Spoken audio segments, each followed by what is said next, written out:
Hello, this is Rabbi Eli Babich. We continue our study of the book of Psalms in merit for all those who are ill of this terrible virus.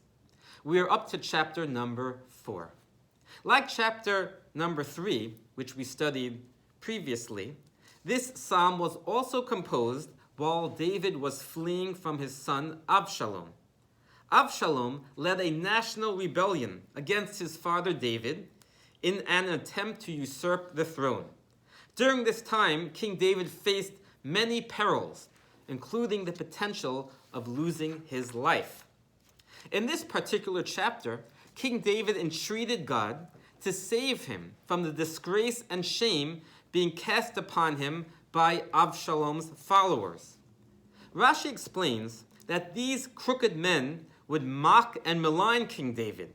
They would not call him David by his name. Rather, they called him Ben Yishai, the son of Jesse, as if to suggest that David himself is worthless. David has no independent identity of his own. King David said to them, Ad mechvodi lechlima. How long will you put my honor to shame? How long will you embarrass and malign me publicly? David understood that the reason why these individuals were attacking him, were belittling him, was because they believed that through King David's downfall, they themselves would be elevated. By pushing King David down, they thought they would rise. But King David said to them, you are grossly mistaken, because that is not the way the Almighty works.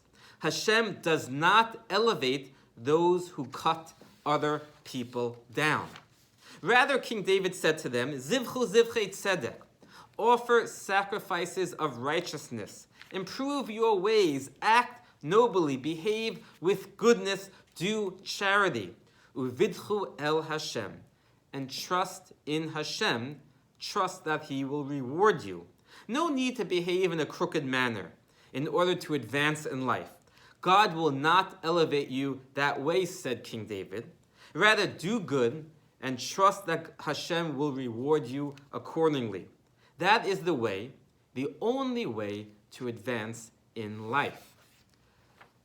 One interesting comment about the opening verse.